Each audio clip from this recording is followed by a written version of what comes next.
What's up, everybody? Welcome into, I want to say it's like the 33rd, 34th It's episode like of this 75 of show. them, dude. Yeah, I Like mean, 75, man. we've been going strong now for months, and we're not slowing down. Football season, we're right in the middle of the NFL season with some interesting storylines.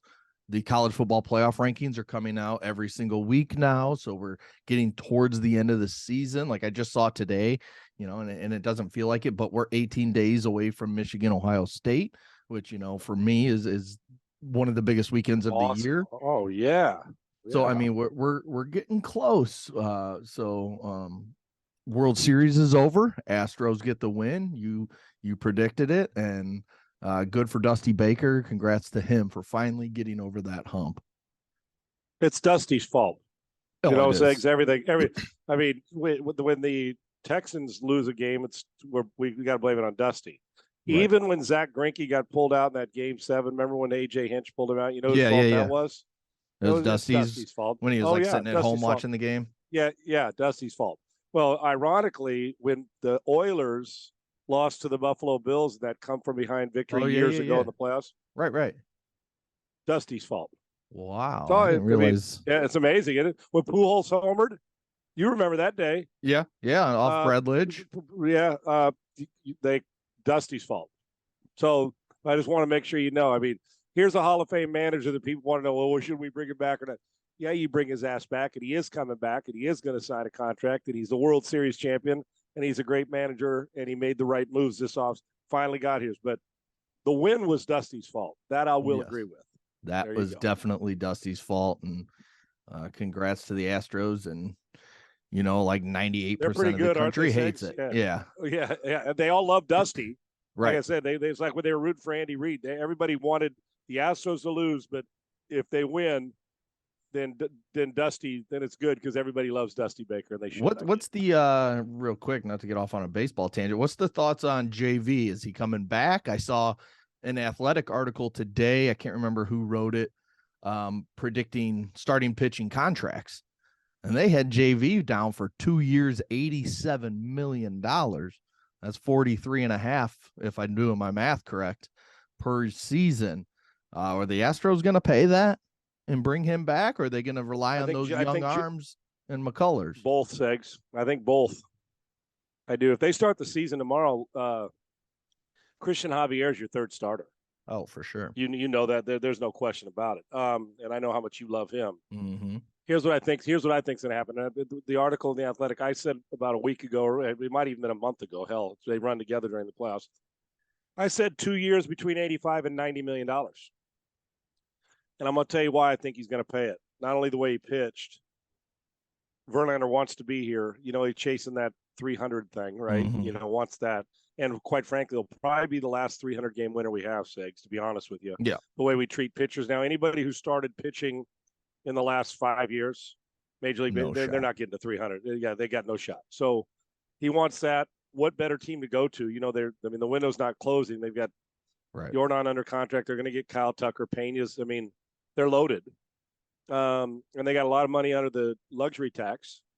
And Jim Crane doesn't like to be over the luxury tax. But for 2 years at about 85 to 90 million, they said 87. That's what I said. 40 plus a year, 42 to 45 million a year. That's in the Scherzer range. He's the Cy Young. He's going to win the Cy Young. And Crane loves him. The reason why, Segs, I think he's going to pay it because it's not 4 or 5 years. Right. At, $40 million a year for 5 years. It's $40 million to 45 for 2. Unlike the Correa thing who wants 30 plus for 10. You're not getting it here. And he didn't get it here, and it worked out for him. So for the Astros. So, I think he is going to get it. And I don't see why, if you're Verlander, why you'd want to start over somewhere else. You got everything going good here. Why not stay here where you got a team that can win again? So, and his lineup carries him, and he knows a bullpen can secure a bunch of wins because they're really good there too. Yeah. It's a very strong team heading into next year. They'll probably be top 3 when it comes to World Series favorites, along with probably the Dodgers and some other teams. But before we get into football, as always, we're brought to you by Bet Online. We are, and basketball is back. Bet Online remains your number one source for all your sports betting needs this season. You'll always find the latest odds, team matchup information, player news, and game trends at Bet Online. And as your continued source for all sports wagering information, BetOnline features live betting, free contests, and giveaways all season long. Always the fastest and easiest way to bet all your favorite sports and events, whether it's the NFL, NBA, National Hockey League, MMA, tennis, boxing, or even golf. Head to betonline.ag to join and receive your 50% welcome bonus with your first deposit. Make sure to use your promo code BLEAV, which is believe. That's BLEAV, believe, to receive your rewards. Bet online, where the game starts. As always, thank you to Bet Online. All right, Sean, let's start with college football.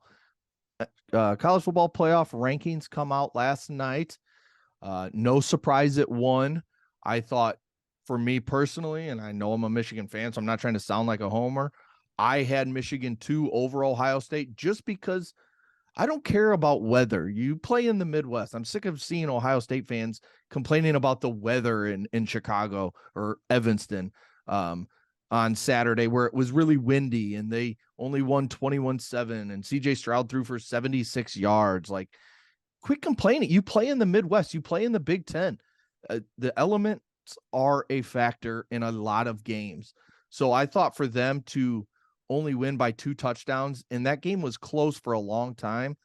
I thought that Ohio State deserved to drop a spot. That was my whole point. I mean, Michigan came out and they didn't play well in the first half, but 38-0 in the second half over Rutgers.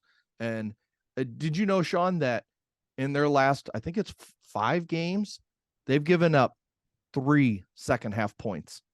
3 to the first drive of the Penn State second half. They gave up a field goal. Other than that, they've shut everybody else out. I mean, it's been incredible. I've bet, yeah, it has. And I've bet them about 4 or 5 times this year. And I haven't lost with Michigan yet. Yeah. I bet them this weekend. I took that spread. Mm-hmm. And they blew, early on, you think, what goes on? You blink and it's like, what?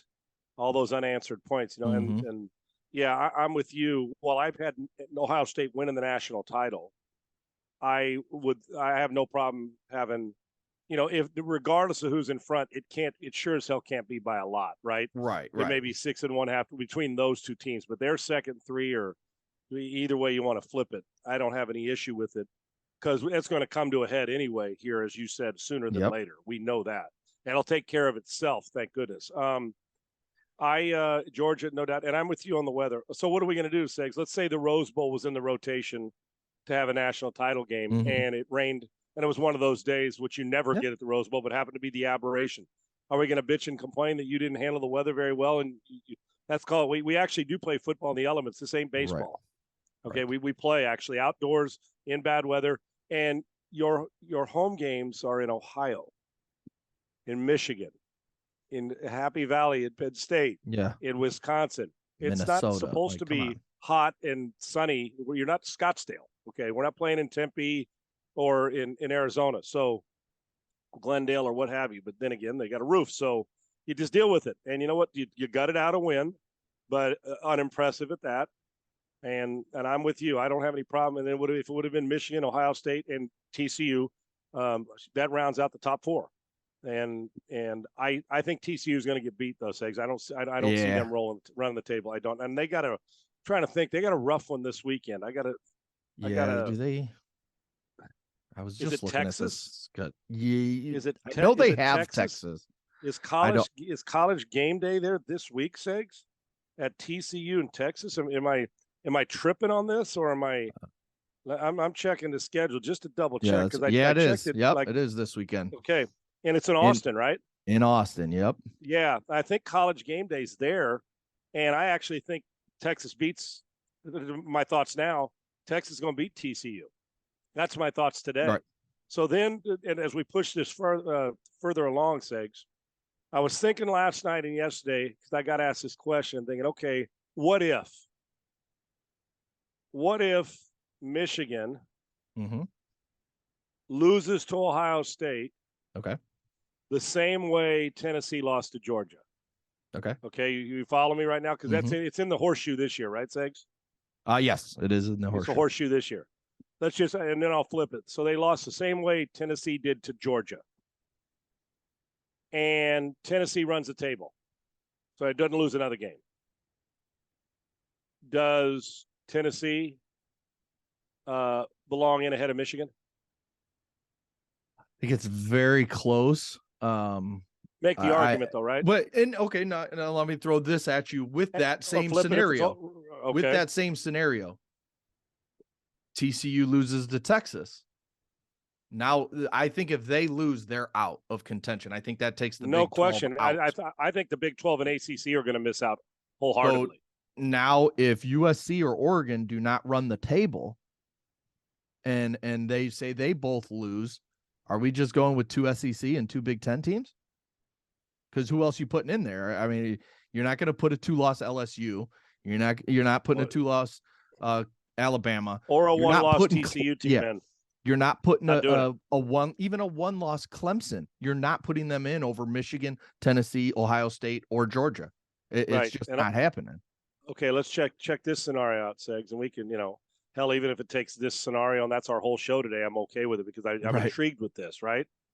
Is LSU runs the table, gets to the SEC championship game, beats Georgia, right? Yep. It would be Georgia they'd play, right? They beat Georgia. Yeah. Georgia doesn't lose until then. They're both going. We do know this, correct? LSU and Georgia? Yes, sir. You are not, even if it's as a 2-loss LSU team, if you go win the SEC championship, they're going to the Final Four. Okay, and I tend to agree with you. And we've never seen a 2-loss team in the college football playoff with the 4 teams.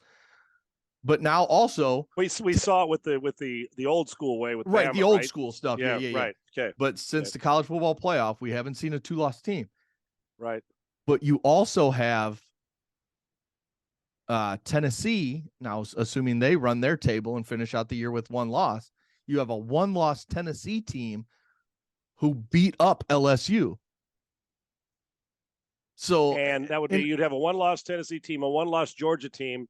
And Georgia's in no matter if Georgia runs the table and loses in the SEC title game, they're still going. Yes. They're a stone cold lock with 1 loss if that loss comes in the SEC championship game, correct? Correct. So let's step them aside because I don't think they're going to lose. And if they do, it'll be in that. If they do lose, it'll probably be in that game. If there's a chance. Okay. Now, next up, the winner of the Michigan Ohio State game's a stone cold lock, correct? Yes. Right? So put them in. Let's say it's Michigan for the hell of it. Okay. For you, because I want to be good vibes only and positive vibes only for you today, Segs. Michigan beats Ohio State. Fair enough? So those 2 are in. Now we're down to winner of the Pac-12, Oregon and USC championship. If they only both have 1 loss when they meet, that winner's going.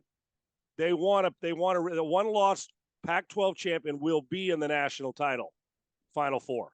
Okay. The playoff. Fair enough? Agree or disagree? Yeah, I think they definitely have an argument. Yeah. As long as TCU gets beat. Right. You get my right. Yeah. So let's say TCU's out. First of all, let me just jump out in front. I don't think the Big 12 or the ACC are going to have a representative. So let's throw in my scenario, they're not going to have one.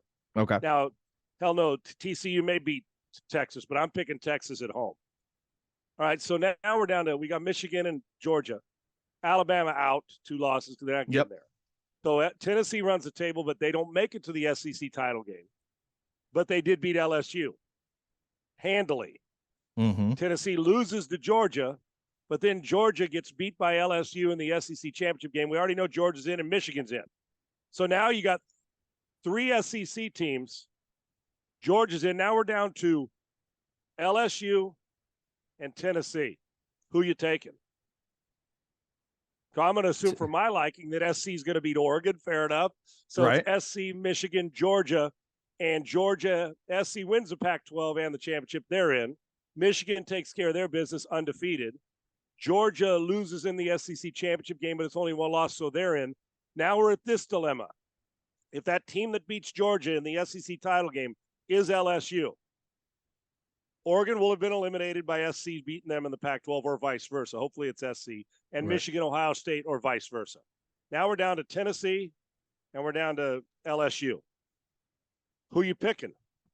I think you're taking the SEC champion over the guy that lost in the regular season to Georgia. Now, I don't know if it's right. even though they're one loss, I do not think they're leaving the SEC champion on the table. Recency bias too. Yeah, that's I don't know how likely it is, because I think it's going to be you're going to have a hell of a time beating Georgia anyway. Yeah, but yeah, still, yeah. But if it happens, Jaden Daniels is playing his ass off right now. Yeah, he is, and they beat Alabama at their own game. I know you're praying for all this, Segs. As long as you're in, listen, I'm praying for all this as long as my team and your team are in. Let's make let's make the committee, who, in my opinion, through 2 weeks, have not made a whole lot of sense when they come up with their reasoning. They're all over the place. Sometimes your out of conference matters. Sometimes it's the eye test. Sometimes it's, how did you play this past week? Well, it doesn't matter how you played this. They're all over the place. But in this scenario, I don't know how you leave out Tennessee, who beat LSU 40-13. Especially if their one hiccup was Georgia, in Athens, that was their one loss. I would have a problem leaving a team who beat the shit out of LSU at LSU in Baton Rouge. LSU would have lost to Tennessee, and LSU who'd they lose to early? I got it. Florida State. Right.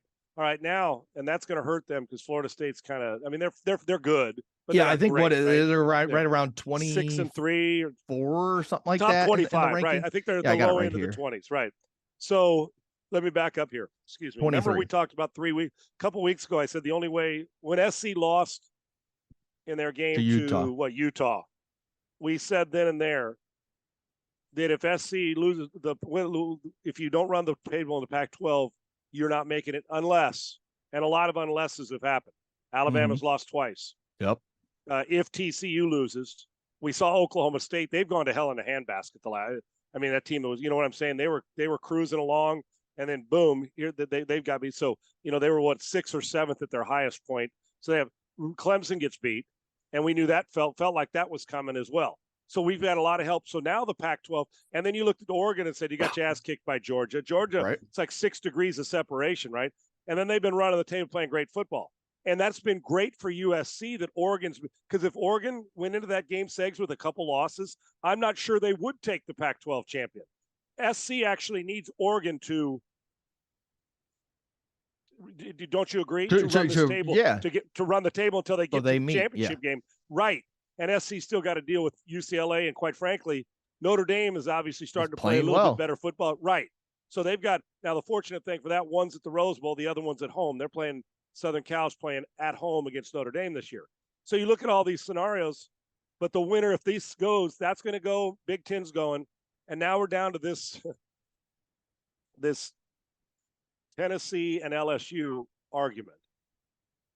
And are they going to look them in the face? Because are they going to justify and say, even though LSU beat Georgia in the SEC title game, that they still think Georgia's the best team in the country, even though they won't be ranked 1 in their mind? You know what I'm saying?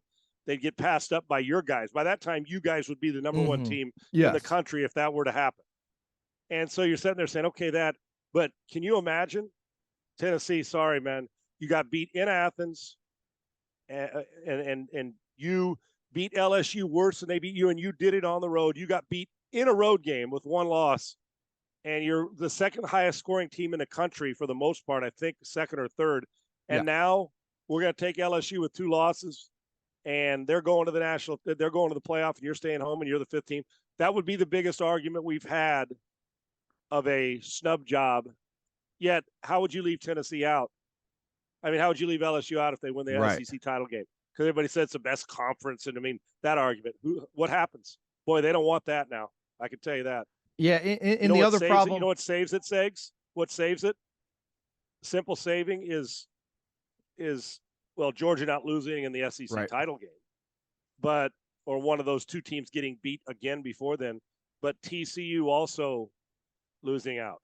Yeah. Now, what about the argument that if Michigan and Ohio State, if both one's undefeated, one has 1 loss, and the loss was to each other, what happens? Who's better, Tennessee or Ohio State? To be honest, they're so damn close. Right. I think I don't want to say it, because I think that you have to look at the conference they play in. I don't want to hear about, Agreed. Michigan's out of conference schedule when you look at Tennessee's. I was just looking at it. They played, let me get this here. Their out of conference schedule was Ball State, Akron, UT Martin, and then they played Pitt. So they had 4 out of conference games, and Michigan played a bad out of conference schedule. I get that. And Ohio State played Notre Dame the first game of the week, but it wasn't the Notre Dame team we're seeing now. Notre Dame is just, back then they were bad. They lost to Marshall. Oh, I agree. To me, the Ohio State strength of schedule just based off Notre Dame over Michigan, to me, does nothing, because Notre Dame, when they beat them, was nothing. So doesn't hold water. I don't know about you. I'm more of an eye test kind of guy. I think I look at these teams, and you got to take resume and schedule and rankings and all this into account. But I've seen what Tennessee, Michigan, Ohio State, Georgia have done, and to me, they're the 4 best teams in the country. But TCU, with how they've played and how they've come back in multiple games, and they're undefeated, deserve to be ahead of Tennessee right now.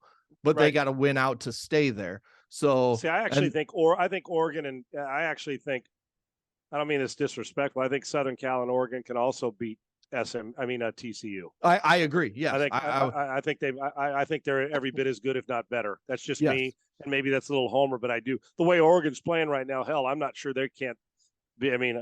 They're really, really good. Now, we know TCU can score too, but we're going to find out, because they've been resilient this year. All Sonny Dykes, they've done a great job, man. If you're the Big Ten and the SEC and you want 2 teams in, you hope for TCU to lose, say this weekend to Texas, and then you want either Oregon, say it's USC, to lose to either UCLA or Notre Dame, but still go. I think if they lose to Notre Dame, they could still go to the conference championship. Pac-12 championship, and then beat Oregon. Then they all have 2 losses. Well, they're out then. And then you're sitting there. The committee has no decision, basically. It's Georgia, it's Ohio State, it's Michigan, and it's Tennessee. Rank them however you want. Set it up Big Ten versus SEC for both games, and let's go. Unless, of course, in the SEC championship game, LSU beats Georgia. But then you're still having 2 SEC tems. You know what I mean? Right, because Georgia's going anyway. And it's my point is about our other argument. There's going to be a 5th team if LSU were to win and Tennessee were to run the table until then.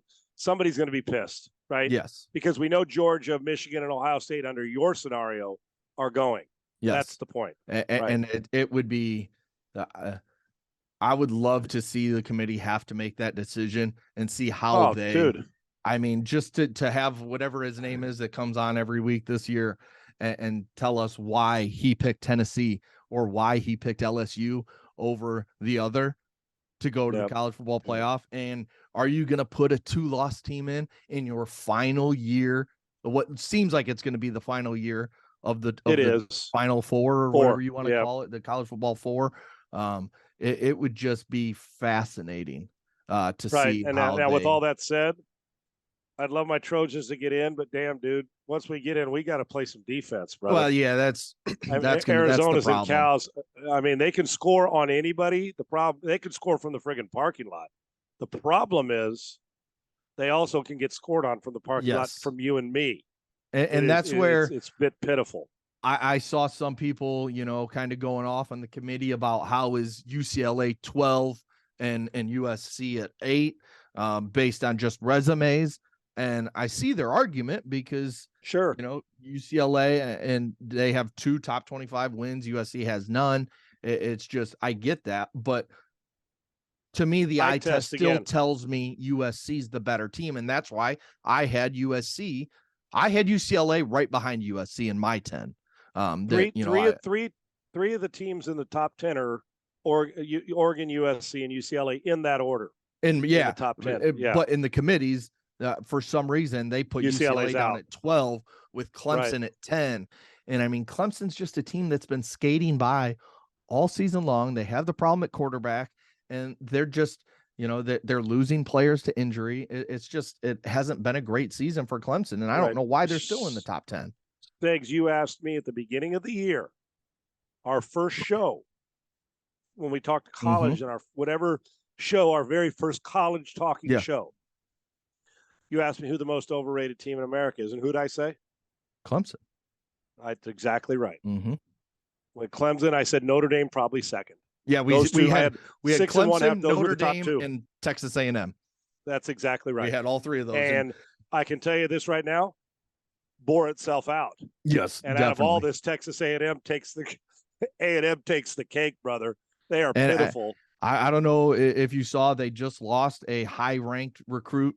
Has now bailed on his commitment, and he's reopened his commitment. And there's talk across, you see these tweets about, the message boards. And, there's something about college football message boards.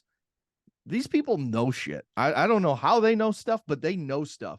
And there's a lot of talk. Maybe they talk to the players' sakes because they're in class with them. Right? Unlike the removal of NFL. Listen, man, those guys go to a frat party or go and have a cold beer at the bar, and their sorority sister friend knows dates that's dating the guy, and their buddies. It's real access, because unlike football, like we're sitting here, you and I try. If you're not an insider, you got to call somebody who knows a buddy. There you might be sitting in class next to the dude. He trusts you, and you're his friend, and he says, "Dude, you're not." And you go on that message board, and you know the answer. You're just not going to source anybody. Right. You're going to say, "You know what? I heard through the grapevine," and yet that grapevine was that offensive tackle was sitting right next to your horse's mouth. Class. That's exactly right. Yeah, but right. Let me ask you this: if you're Texas A&M and you continue to lose commits in a very good recruiting class, and there's talk that this freshman class that was all world, the best recruiting class we've ever seen in college football history, there's talk that a lot of them may be hitting that transfer portal and moving on to different programs. If that happens, so what do you do if you're Texas A&M? Do you look at Jimbo Fisher and be like, listen, this is on you. We paid you all this money and you're not winning games. And now we're losing our big time recruits in both classes. You know what? It may be time that we just pay your buyout and see you later. Right. And we gave you an extension on top of the big contract we originally gave you and made it even bigger. And even if they were losing, we'd want to say, well, okay, you're losing, but can I see some style points in losing? Like, are we right? We play on 3 different quarterbacks. We're not sure which. I mean, it's constant. And you're the offensive guru. Segs, there's enough money there for them to visit that and say, you know what, let's cut bait, let's go. All the nonsense about Nick Saban and all the argument they got in, and here we are. And the most overrated coach per money he's making is Jimbo Fisher in the country right now, with the money he's making compared to the production that they're giving, right? And that's over the course. Other than the COVID year, they haven't sniffed any of this, and they've never won a conference championship with him there. They'd ever. So they got to 5th during the COVID year, I think, if I'm not mistaken. They were the odd man out. They're the 5th team. So when all was said and done. So there is no doubt. And Segs, think of this: when you recruit all these great players, you got to keep recruiting them. What happens if you recruit 2 dudes at the same position and he starts to go south? That's what comes in. I'm out. And remember, they've also, a couple of this recruiting class, remember the guys that were smoking weed in the locker room? Freshmen. So there's some disciplinary issues there as well.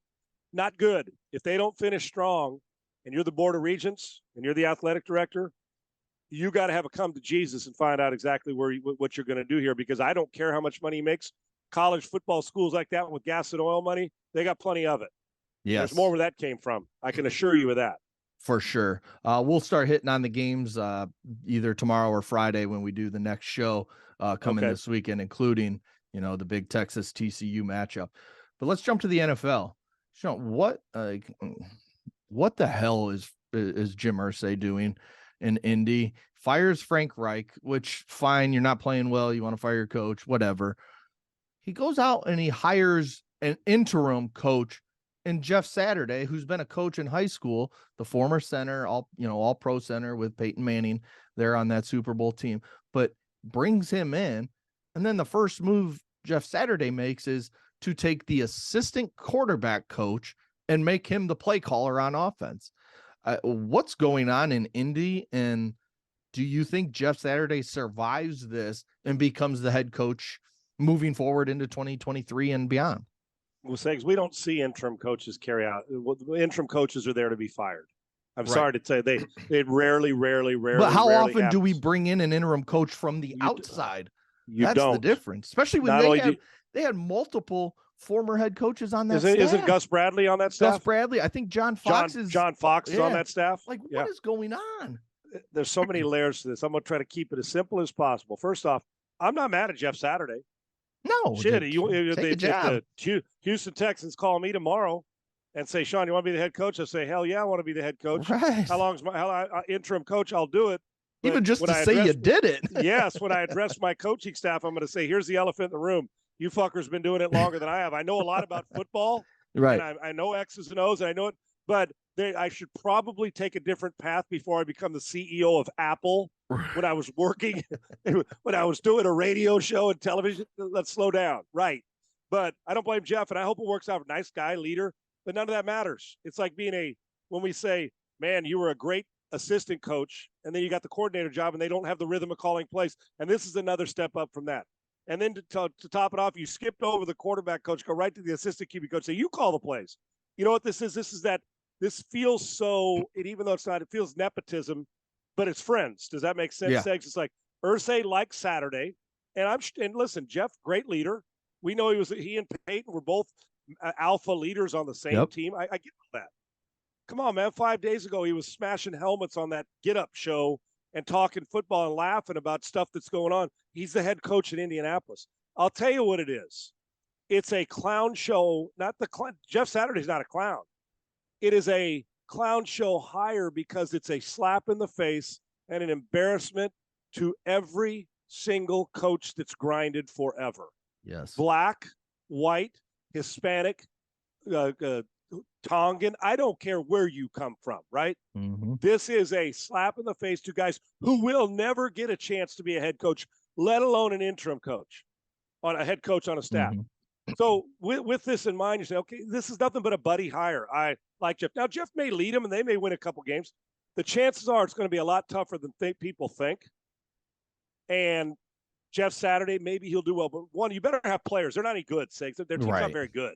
And their quarterback play, they've got the wrong quarterback. Ellinger's has no business being the starter right now.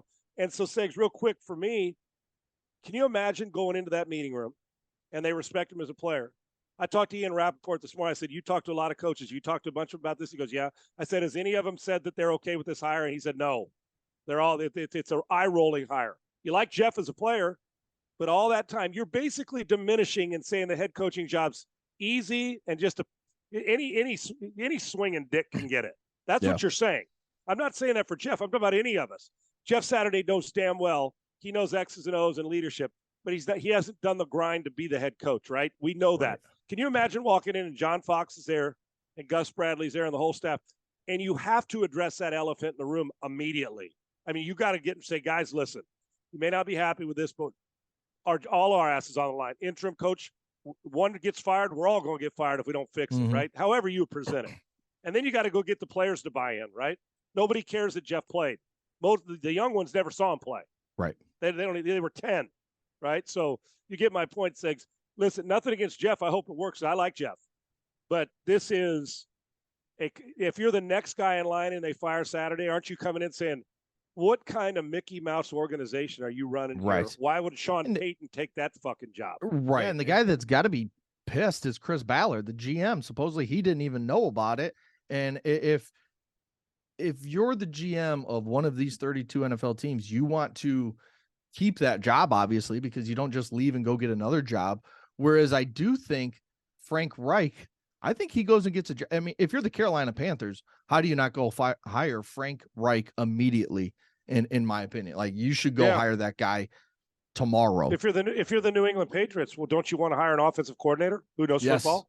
Right. The same guy who helped beat you in a Super Bowl? For sure. Hell, why wouldn't you? The guy knows football. Frank's a good coach. Sometimes it works out. Sometimes it doesn't. In truth, deep down, Frank's probably like, damn, thanks, I can go somewhere that's a little more functional right now. And with that, Segs, if Chris Ballard didn't know, tell me that's not just a diminishing power. Isn't he next, like you mentioned? Got to be next to go, right? Yes. If you're making moves without telling the GM, come on now, you've basically stripped him, emasculated him from his whole power, and now he's just a puppet. That's what he becomes. So you think about this. Do you really think Frank Reich and Chris Ballard wanted to start after all the raving that Frank Reich was doing about Matt Ryan's toughness late in games, and then 5 days later they're saying, "Nah, we're going to set him." Do you really think that was a Reich and Chris Ballard football decision? No. And then they passed up Nick Foles to go to Sam Ehlinger, and Foles has won a Super Bowl and been an MVP in the Super Bowl. So that whole thing, I got to hire my buddy. I'm passing everybody over. I don't think Chris Ballard, if Frank Reich wasn't long for the job, Ballard isn't either. Yeah, it's a shit show there in Indy, and I'm not sure where they go from here. That division overall, I mean, we saw Houston's a disaster, been a disaster for a while. Jacksonville seems to be trending in the right direction. They've played better than their record shows. They're up in my opinion. Though, yes, but they had the whole Urban Meyer bullshit, and Khan, you just never know what he's going to do as an owner. And then Tennessee, they trade away their best player in AJ Brown, or one of their best players in AJ Brown, and that hasn't worked, but they're going to make the playoffs just by default because the division is so bad. And the truth is, speaking of a guy who's got some ability, has no business playing either, but in the injury to Tannehill, Malik Willis, they can't do. He's if they didn't have Derrick Henry, they're not winning a game now offensively, because he's talk about you're dog paddling and swimming like, oh my gosh. You know how on the top everything's calm underneath real fast. And that it's normal. He's a second start rookie who's like from Liberty in the NFL. You're like, damn, this is difficult. But come on, man. They are without they need Tannehill back if they're going to be any playoff threat once January hits. But they are going to win the division like Tampa Bay. Both of them are going to win the division by default, with Tennessee hoping in their divisions. I'm talking about in Tennessee hoping Tannehill gets back. Willis's day's coming. It ain't now. They're just fortunate Derrick Henry's been able to get him by in their defense the last couple of weeks, even though they got beat by Kansas City. Don't misunderstand me, as we know why. But he ran for 100-plus yards again. They're non-existent without Tannehill and Henry in the lineup right now. Yeah. Real quick, another thing. Josh Allen has a UCL injury. He's had this before. I'm sure, I don't know if you talked to Ian Rappaport about it this morning on your show, but he said that if he misses a game, it's only for 1 week and he's going to try and play through this injury. What do you think the effect is on Josh Allen, the way his style of play, the way he plays? How does this injury affect him on the football field? The UCL, it's those three cringe-worthy initials we hear when it's Tommy John surgery. Yep. Here's what I think. The running is not going to affect it. It's the I'll tell you, like Segs, when I see the highlight of him throwing and the guy grabbing his arm and his arm still going forward after the ball's kicked out, that you think, oh, there's a rotator or something waiting to happen, or elbow. Supposedly he's had this stiffness at times in the past as well. So it could be one of those things like when somebody gets an Achilles, it's like, damn, if you're getting Achilles, your Achilles is going whether you want your Achilles to go or not, if you're set up for that, if that makes sense. So Ian Rappaport said this morning, Segs, that if it's a game, expected to play through it, with nothing this year, then obviously revisit it and find out if it's off-season surgery. And if it is, Ian didn't say this, but I could tell you this, and this from Tommy John. If it is a UCL, which is a sprain, which is a slight tear, if it gets to the point, he'll miss 2023. He will not be able to play. He will miss the entire season. But I've pondered, well, if he plays through it, which you can, whether it's the treatment, you say, okay, what's your threshold of pain? How much can you endure? And then right when the season's over, you go get surgery if needed, or unless you're fortunate enough to have it heal and it doesn't. Right. Most of the time when I hear those initials, at some point in time, I feel like surgery's coming. And I'm not speaking for the doctors or Josh Allen. But as far as the effect it'll have now, I think, if you've seen some of the decisions he's made the last couple of weeks have not been normal Josh Allen's decisions throwing the ball. I don't think it'll affect when in rhythm throwing it. There may be a little velocity change, or there may be, when you throw it, the pain that you got to deal with. The threshold of pain is probably it. I don't think it'll make Buffalo, they're no threat now. Now, without him, Kansas City becomes a heavy favorite in the AFC, right? For sure. So if he plays through it, and then they say, if they told him you could play through it, not hurt it worse, you're going to need surgery when the year's over, but go ahead, can you handle the pain? Go for it. obviously, if he can play through it. So, and then revisit it. But I'm not sure what the depth of his injury, if they can make it a lot worse. But I think they realize that there's an incredible window here. And if he can play at 85 to 90% and get through it, I would anticipate that he will. Real quick, this AFC East, we mentioned the Bills are 6-2, Dolphins 6-3, Jets 6-3, Patriots 5-4. How many of these teams do you think make the playoffs? Two. Okay. Which two? Possibly three. If Josh Allen missed the rest of the season, if it was that serious, I think Miami can go on and win the division. Yes. I do. Agreed. I got to find out if New England's offense is good enough to sustain this, but 5-4 puts you in a pretty good position.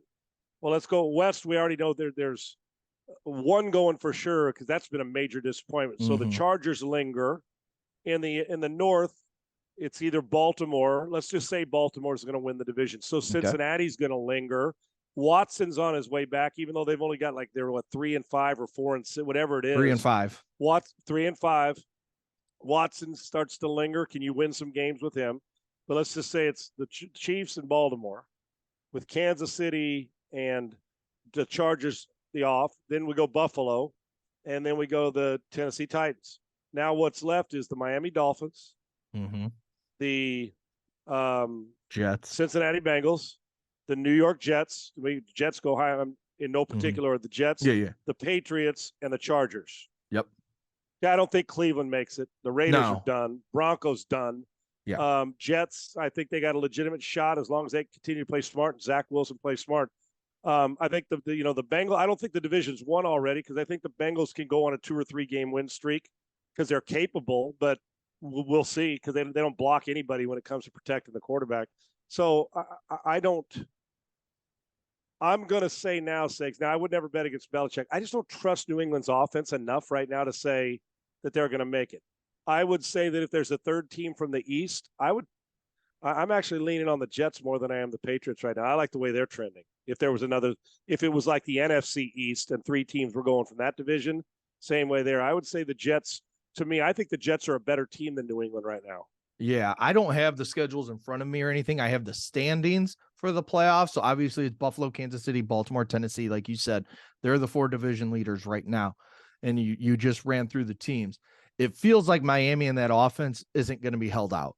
They're just scoring at such a high pace. And I think their defense will get better as Bradley Chubb figures it out a little more. They get a little more healthy.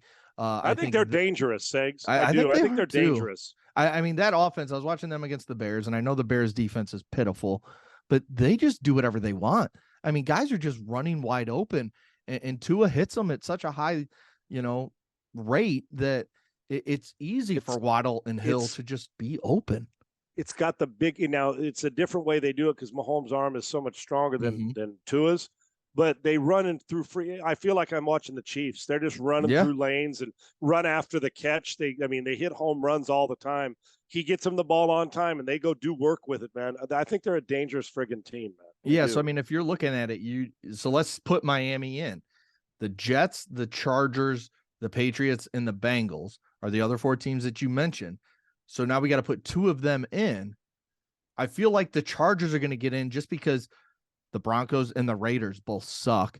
And like I said, I don't have the rest of their schedules in front of me, but I think that kind of gives them a leg up, say, over the Jets and the Patriots, who play in probably the second best division behind the NFC East. They're in the AFC East. So, and then Cincinnati, they're dangerous. But again, Cincinnati, the Jets, and New England would be the 3 left. The 3 left for one spot. And Cincinnati doesn't have Jamar Chase for maybe 4 to 5 more games, or weeks, I should say. And it's going to be really interesting in the AFC. But it just feels like when you look at it, Buffalo and Kansas City are just easily better than everybody else with a healthy Josh Allen. And then there's Miami right behind them, and then Baltimore. And Cincinnati's Chargers right there. And then, as well as they play, and I know they're winning, I got to put the Jets down by the Patriots just because you don't the trust the quarterback, right? Yeah. Right. You don't trust his accuracy enough. I agree. Yeah, I agree. So it's of all the playoff teams you're talking about, in the AFC, Zach Wilson is the worst of them right now. Yes, but he's now with great potential. but the least consistent of the group at quarterback. Yeah. And when you get to the playoffs, that guy, that position's got to play really well. Yes, for sure. And then real quick, looking at the NFC, Packers lose again. Their Out. fifth loss. Fifth. And the Rams lose to the Bucks. They look like garbage. They've lost 4 of 5. I mean, two of the teams that we thought were going to be, including the reigning Super Bowl champs, would be in the playoffs for sure, are easily the two most disappointing teams in football. 49ers. I'm going to say they go on and win the division. Fair. I'll just pick them. 49ers. Okay. Tampa Bay is going to win by default. The Vikings are going to run away with that division. I actually think the Bears are playing second best in that division. And Justin Fields is taking his game to a new level. He's turning into an alien. Last week was Sean. It has Chicago in such an uproar. His last month of football. I mean, he's been graded out. I think is number 6 or 7 in the NFL quarterback wise, and he still hasn't even gotten to throw the ball yet. Really, right? And he hasn't even learned how to play yet. And I mean that affectionately towards him, dude. I'm going to tell you right now, if this trend continues with him and they get him players, he is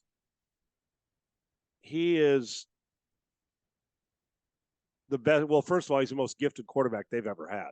Yes, in that franchise since I've been alive, the most gifted in franchise history. Mm-hmm. I'm just to be able to do both, right? Sean, that play that he made on the long touchdown run. Come on, dude. Tell me how hard that is, running up and climbing the pocket to turn your entire body and fake a throw. And the reason he didn't throw it was because Mooney turned his head away from him to then flip your hips back and make 4 guys miss to then run for 40 yards for a touchdown. I mean, you want me to tell you why? Does that besides Lamar? Right. You want me to tell you why I can't tell you how tough it is? Because I would never even be. I'd pass out trying to do it. Okay. I mean, that was insane. Freak. And dude, he's still learning. Once he keeps getting coached like this, and keeps elevating his passing play and getting through, understanding the mental side, which he's young, and allow him to get into year 3 when the light switch starts to go on. Dude, he is a friggin' alien, and he is playing, and you could tell his confidence. I feel like he feels like he's Ohio State again, and he can just dominate the whole game anytime he wants. So it's good to watch. So I got Patriots. I got 49ers, Buccaneers, Vikings, and Eagles, Cowboys, Giants, Seahawks. And I'm not wavering on any of it. Those are your 7 playoff teams, and I'm not even considering anybody else right now. You're not giving Atlanta a shot. Minimal, but it'll have to be to win the division. Yeah. No two teams from there. The winner of the division goes, the other one going home. And I got to put Brady, no offense, but I'll take Brady over Mariota down the stretch here. Yeah. You know what I'm saying? I mean, it's just, and they have a look better at the roster. Talent. Yeah. Look at the talent on that roster. I don't know how they're playing as bad as they've been, but it's been fun so far. We're halfway through the NFL season, basically. And, major storylines. You kind of hit it real quick, but we're just a few weeks away from Deshaun Watson making his debut there in Houston. You're going to go check it out? You're going to go to the game and check out Deshaun in person? No. I know you love going to NFL games. It's your favorite thing to do.